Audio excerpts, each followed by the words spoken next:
Good day, sir. This is my report. First question, I'm Elgin Bertquinto, Bismarck Black A Company. First question, what is the purpose of ISO in institution?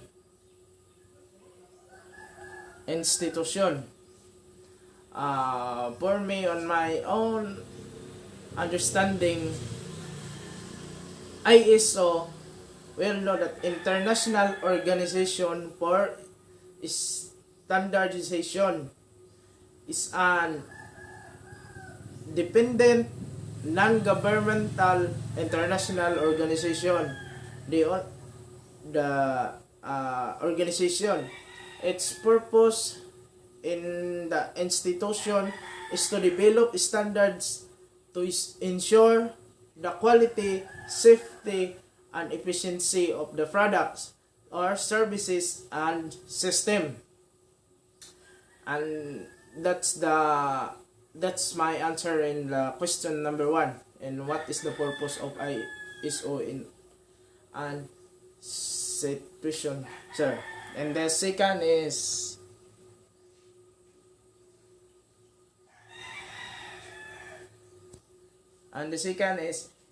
explain how important ISO in a institution, cite at least 2 example.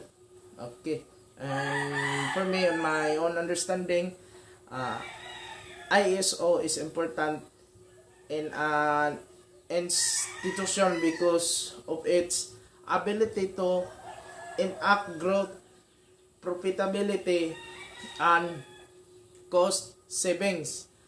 The other reason is I has the benefit of reducing waste. Also allow your workforce to be more efficient and establish ongoing standards for improvement and sustainable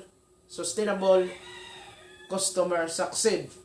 Okay, and the first example is ISO is important in an institution because first example, it has ability to enact growth, profitability, and loss savings. And the second example is it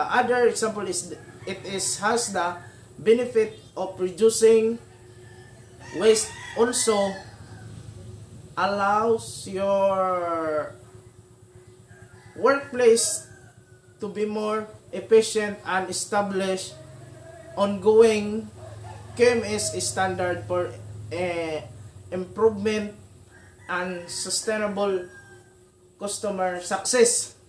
Okay, and the third question is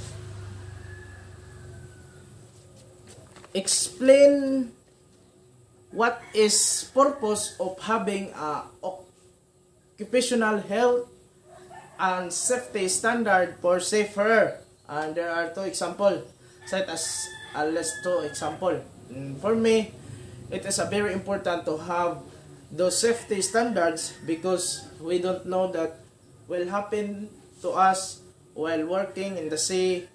First reason, those guidelines aims to promote health and safety protection. And second is it helps prevent from accident, injury, disease, or death when we are going to the onboard ship occurring in the course of employment or seafarers on board ship through compliance with mandatory rules and regulation and standards for the maritime section. That's the explaining on. And example of that, question number 3, the first is it is very important to have those safety standard because we don't know what will happen to us while working in the sea. First example, those guidelines aims to promote him or the safety protection. And the second is it helps prevent from accident, standard, disease or deaths occurring in the course of employment of safer onboard ship. Through compliance with mandatory rules and regulation and standards for the maritime sector. And the last is standard of training certificates and watchkeeping, or the STCW. There are two questions. The first is, what are the different functions and competences need to become an officer in charge of navigation? And for me, there's some function to become an officer in charge of navigational. First is serving as an officer in charge of the navigational or the engineering watch, or as a designated duty engineer for periodically and maintaining direct control over the performance of all functions within the designated area of responsibility in accordance with the proper procedures and under the direction of an individuals. And we are serving in the management level for